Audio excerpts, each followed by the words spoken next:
विधान परिषदेच्या पार्श्वभूमीवरती महायुतीची पत्रकार परिषद. बंडखोरांनी आपले अर्ज मागे घ्यावेत, रवींद्र चव्हाणांसह राहुल शेवाळे यांचं आवाहन. तर विरोधकांकडे पुरेसे संख्याबळच नसल्यानं सर्व 17 जागांवरती महायुतीचे उमेदवारच विजयी होतील, तटकरेंकडून विश्वास व्यक्त. विधान परिषदेच्या 3 जागांवरील बंडखोरी मिटवण्यात महायुतीला यश. छत्रपती संभाजीनगर, पुणे आणि रायगडमधील बंडखोरांची महायुतीच्या नेत्यांकडून नाराजी दूर.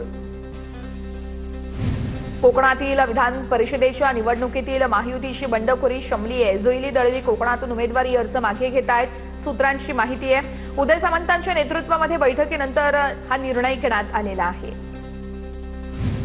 विधान परिषद निवडणुकीसंदर्भात 4 तारखेपर्यंत थांबवण्याचा यावेळेस शिंदेंचा सल्ला आहे. अर्ज माघारी संदर्भात महेंद्र दळवींचं वक्तव्य. तर शिंदेंची भेट घेऊन कोकणातील वस्तुस्थिती मांडली, दळवींची प्रतिक्रिया. मंत्री उदय सामंत यांच्या नाशिकमध्ये बैठकीगाठी सुरू आहेत. बंडखोर उमेदवारांचे बंड थंड करण्यासाठी उदय सामंत नाशिकमध्ये आहेत. दादा भुसे आणि सामंतांकडून पक्षातील नाराजांची मनधरणी केली जाते. अपक्ष उमेदवार परवेज कोकणी, विष्णुपंत म्हैसधुने, गोरख बोडके यांच्या माघारीसाठी भेटीगाठी सुरू आहेत. बंडखोर उमेदवारांचे अर्ज मागे घेण्यासंदर्भात बैठकीत चर्चा झाली आहे. भाजपच्या बंडखोर उमेदवारांची गिरीश महाजनांसोबत चर्चा. उदय सामंत यांची माहिती. तर महायुतीच्या सर्व 17 उमेदवारांना विजयी करणार, सामंतांकडून विश्वास व्यक्त. गीते बंधूंच्या माघारीसाठी शिंदेंच्या शिवसेनेचे संपर्क प्रमुख सामंत नाशिकमध्ये, तर गीते बंधू नाशिकमधून गायब झाले. गीते बंधूंच्या माघारीसाठी शिंदे सेनेचे शर्थीचे प्रयत्न सुरू आहेत. सामंत नाशिकमध्ये तळ ठोकून आहेत. नाशिकमध्ये विधानसभेसाठी आमच्या पक्षाकडून चर्चा करून 2 उमेदवार ठरवले होते, मात्र निवडणूक एकतर्फी दिसत असल्यानं कुणी फार उत्साहानं पुढे आलं नाही. नाशिकमध्ये ठाकरेंच्या सेनेतून उमेदवारी अर्ज न भरल्यानंतर संजय राऊत यांची प्रतिक्रिया. तर संजय राऊतांनी नाशिकमध्ये जाणीवपूर्वक उमेदवार दिले नाही. नाशिकमध्ये ठाकरेंना धोबीपछाड करण्याचं काम राऊत करतायत. भाजपच्या नवनाथ वन यांचा पलटवार. आमचा पहिला शत्रू शिंदे सेना आहे. शिंदे सेनेला रोखणं मोठं आव्हान नाहीये, तो केवळ पैशाचा फोर्स आहे. संजय राऊतांची टीका. 18 तारखेला सकाळी आमच्या नगरसेवकांना आदेश दिले जातील, राऊतांचं वक्तव्य. निवडणुका आणि वास्तव हे सर्वश्रुत आहे. मतांच्या गणितात आमची मतं किती कमी हे वास्तव आहे. आमची मतं कमी हे वास्तवच आहे. ठाकरेंच्या सेनेचे नेते अनिल कदम यांची ही प्रतिक्रिया. घोडेबाजार आणि निवडणुका हे एक समीकरण झालंय, अनिल कदम यांचा आरोप आहे. नाशिक परिषदेत अनिल कदमांनी अर्ज दाखल केला नाही, सूत्रांची माहिती. यवतमाळ विधान परिषद निवडणुकीमध्ये मवियाचे उमेदवार साहेबराव कांबळेंची माघार आहे. संख्याबळ जुळत नसल्यानं माघार घेतल्याची कांबळेंची माहिती आहे. काँग्रेसनं तिकीट दिल्याबद्दल कांबळेंनी नेत्याचे आभारही मानले आहेत. सांगलीमध्ये बाळासाहेब पाटील यांचा अर्ज अवैध ठरलेला आहे. साताऱ्याचे अभयसिंह जगताप आता सांगली सातारा विधान परिषदेच्या निवडणुकीमध्ये राष्ट्रवादी शरद पवार गटाचे अधिकृत उमेदवार असणार आहेत. सत्ताधाऱ्यांनी विधान परिषदेच्या उमेदवारीसाठी 50 कोटी घेतले आहेत. निवडणुकीमध्ये 50 कोटींचा घोडेबाजार झालाय, आमदार रोहित पवार यांचा आरोप आहे. नवी मुंबईतील सिडको प्रदर्शन केंद्रात शरद पवार यांच्या राष्ट्रवादीचं आंदोलन. महागाई, इंधन दरवाढ, बेरोजगारीवरून सरकारविरोधात निदर्शनं. पवारांच्या राष्ट्रवादीच्या महिला पदाधिकारी आंदोलनामध्ये सहभागी. घोडागाडी घेऊन आलेल्या रोहिणी खडसे यांना पोलिसांनी ताब्यात घेतलं. प्रतिकात्मक गॅस सिलेंडरवरती डोक्यावरती घेऊन आंदोलकांची सरकारविरोधात घोषणाबाजी. गडचिरोली जिल्ह्यातील दारूबंदी उठवा, धर्मराव बाबा आत्राम यांची मागणी. तर 40 वर्षांच्या दारूबंदीने गडचिरोलीत काहीही साध्य झालं नाही. दारूबंदी उठवण्याच्या मागणीसाठी मुख्यमंत्री फडणवीसांची भेट घेणार, आत्राम यांची प्रतिक्रिया. दारूबंदी असतानाही अवैध दारू विक्री सुरूच आहे. पुण्यामध्ये अवैध दारूमुळे लोकांचा जीव गेला, त्यामुळे धर्मराव बाबा आत्राम यांच्या मागणीला माझं समर्थन आहे, वडेट्टीवार यांची प्रतिक्रिया. मुख्यमंत्री फडणवीसांकडून गोपीनाथ मुंडेंना अभिवादन. पुण्यतिथी दिनी व्हिडिओ शेअर करत अभिवादन करण्यात आलंय. पुण्यश्लोक अहिल्यादेवी होळकर शेतकरी कर्जमाफी योजनेला राज्य मंत्रिमंडळाची मंजुरी आहे. 56 लाख शेतकऱ्यांचं 2 लाखांपर्यंतचं कर्ज माफ होणार आहे. विधान परिषदेच्या निवडणुकीनंतर घोषणा होणार आहे, मुख्यमंत्री फडणवीसांची ही माहिती आहे.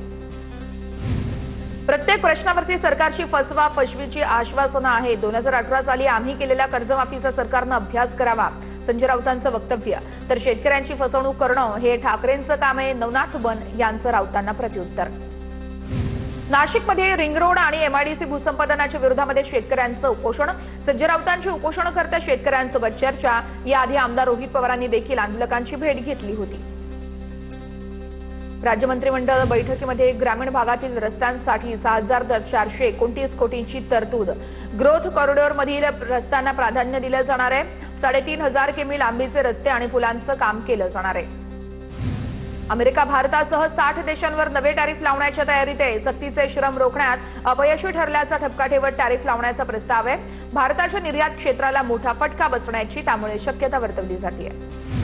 कर्नाटकमध्ये डीके शिवकुमार आज मुख्यमंत्री पदाची शपथ घेणार आहेत. बंगळुरूतील लोकभवनमध्ये 4 वाजता मुख्यमंत्री पदाची शपथ घेतली जाईल. कर्नाटक मंत्रिमंडळामध्ये मुख्यमंत्र्यांसह 34 सदस्यांना स्थान मिळण्याची शक्यता आहे.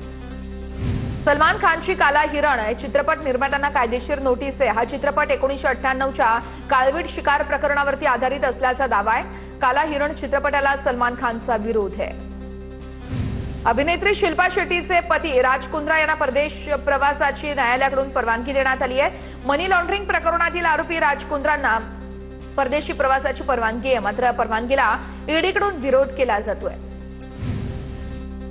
नाशिकच्या सिन्नरमध्ये बनावट देशी दारू बनवणाऱ्या कारखान्यावरती छापा. 14 लाखांच्या मुद्देमालासह 11 लाखांची रोख रक्कम जप्त. बनावट देशी दारू बनवण्याचा कारखाना उद्ध्वस्त. पोलिसांनी एकाला ताब्यात घेतलं. पुण्याच्या दौंड तालुक्यामध्ये गर्भलिंग निदान रॅकेटचा पर्दाफाश. केडगाव परिसरामध्ये पोर्टेबल सोनोग्राफीद्वारे बेकायदेशीररित्या तपासणीचा आरोप आहे. तपासणी करताना व्हिडिओ व्हायरल झाल्यानं मोठी खळबळ. 35 ते 50 हजारात गर्भलिंग निदान तपासणी होत असल्याचा दावा आहे. सोलापूरमधील सलगर वस्ती भागातील झाडांची कत्तली प्रकरणात आता जागा मालकांवरती कारवाई होणार आहे. TV9 मराठीच्या बातमीनंतर महापालिका संबंधित मालकावर कारवाई करणार आहे. राजेंद्र हजारे, शिवानंद पाटील, अंकित पाटील, आशा हजारे यांच्यावरती गुन्हा दाखल केला जाणार आहे. मंत्री दादा भुसे यांच्याकडून शालेय शिक्षण विभागातील विविध विषयांचा आढावा. दर्जेदार शिक्षणाच्या माध्यमातून पटसंख्या वाढवण्यावरती भर देण्याचे मंत्री दादा भुसे यांचं आवाहन. अंधेरी सबवेचा व्हिडिओ ट्विट करत काँग्रेसचे नेते सचिन सावंत यांची पालिकेवर टीका आहे. मुंबईमध्ये तुरळक सरी बरसल्या. अंधेरी सबवे पाण्याखाली. खरा पाऊस पडेल तेव्हा काय अवस्था होईल असं म्हणत यावेळी सावंतांनी टीका केलेली आहे.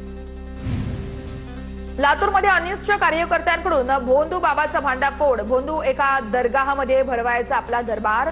मोरे नावाच्या भोंदू बाबावरती लातूर ग्रामीण पोलिसात गुन्हा दाखल. इंदापुरातील कर्मयोगी कारखान्यावरील शेतकऱ्यांचं अर्धनग्न आंदोलन. कर्मयोगी साखर कारखान्यावरती ट्रॅक्टर मालकांचं आंदोलन. 2025-26च्या हंगामातील वाहतूक आणि तोडणीचे पैसे अद्याप न मिळाल्यानं ऊस वाहतूकदार चांगलेच आक्रमक. रत्नागिरीतील गोपाळगडाच्या मालकीवरून निर्माण झालेल्या वादानंतर पोलीस प्रशासन सतर्क झालंय. पोलीस अधीक्षक नितीन बगाटे यांची किल्ल्याला भेट. पोलीस दलाकडून गोपाळगडावरती विशेष स्वच्छता मोहीम.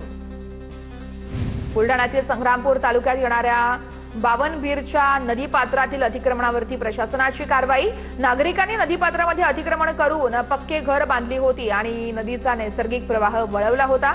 मोठ्या बंदोबस्तामध्ये प्रशासनाची मोठी कारवाई आहे. बुलढाण्यातील जळगाव जामोद बनावट हत्याकांड प्रकरण. 4 पोलीस कर्मचारी निलंबित. राजुरा शेतशिवारातील शीरविरहित मृतदेह तपासात गंभीर त्रुटी. घाईघाईनं काढलेल्या निष्कर्षाच्या तपासातील त्रुटी भोवल्या.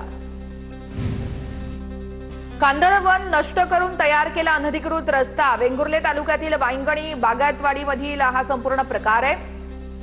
समुद्रकिनारी परप्रांतीयांनी जमीन खरेदी करून मातीचा भराव टाकून रस्ता तयार केला होता. बोरिवलीमध्ये रस्त्याच्या कामासाठी खोदलेल्या खड्ड्यामध्ये महिला पडली. तासभराच्या प्रयत्नांनंतर महिलेला सुखरूप बाहेर काढण्यात यश आलेलं आहे. सुरक्षेचे नियम न पाळल्याचा आरोप करत स्थानिक चांगलेच आक्रमक झालेत.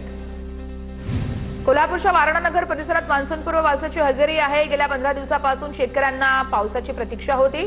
नागरिकांना देखील उकाड्यापासून त्यामुळे मोठा दिलासा मिळालेला आहे. सांगलीच्या मिरज शहरासह परिसरामध्ये मान्सूनपूर्व पावसाची हजेरी. वातावरणामध्ये गारवा पसरल्यानं नागरिकांना उकाड्यापासून मोठा दिलासा. सोलापूरच्या करमाळ्यातील करंजे गावात वादळी वाऱ्यामुळे 55 ते 60 एकर केळी जमीनदोस्त. तातडीने नुकसान भरपाई देण्याची शेतकऱ्यांची मागणी आहे. बुलढाण्याच्या जळगाव जामोद तालुक्यामध्ये पावसामुळे केळी बाग उद्ध्वस्त झाल्यात. केळीसह संत्रा उत्पादक शेतकऱ्यांना याचा फटका बसलाय. नुकसानीचे पंचनामे करून मदत देण्याची शेतकऱ्यांची मागणी आहे. वाशिम जिल्ह्यामध्ये बियाणे आणि खत खरेदीसाठी कृषी सेवा केंद्रांवरती शेतकऱ्यांची गर्दी होतीये. 61,000 मेट्रिक टन खत उपलब्ध आहे. मात्र डीएपी खताचा तुटवडा आहे. आतापर्यंत केवळ 4,000 मेट्रिक टन डीएपी खताचा पुरवठा आहे. साताऱ्यातील फलटण तालुक्यात रंगला 2 दिवसीय खासदार केसरी आणि आमदार केसरी बैलगाडा शर्यतींचा थरार। दुधे भावीतील स्पर्धेत खासदार केसरीमध्ये सावकार भवानीनं तर आमदार केसरीमध्ये छोटा अर्जुन आणि पैंजण बैलजोडीनं प्रथम क्रमांक पटकावलेला आहे। चंद्रपूर शहरातील वाहतूक व्यवस्थेच्या नियमनासाठी 100 गृहरक्षक दलाचे जवान तैनात। जिल्ह्यातील अपघातात मृत्यूचे आकडे कमी करण्यासाठी पोलीस अधीक्षकांचा महत्त्वाचा निर्णय आहे। पुढील 2 महिन्यांसाठी प्रकल्प शहरात राबवला जाणार आहे। पिंपरी चिंचवडच्या हिंजवडीमध्ये 10 किलो वजनाचे अफूचे बोंड जप्त। या प्रकरणी राजस्थानातील पुष्पेंद्र सिंग याला अटक। पोलिसांकडून अधिकचा तपास सुरू। 25,90,000ची रोकड लुटणारे 5 आरोपी अटकेत आहेत। पुणे पोलिसांची मोठी कारवाई। पोलिसांकडून पुढील तपास सुरू।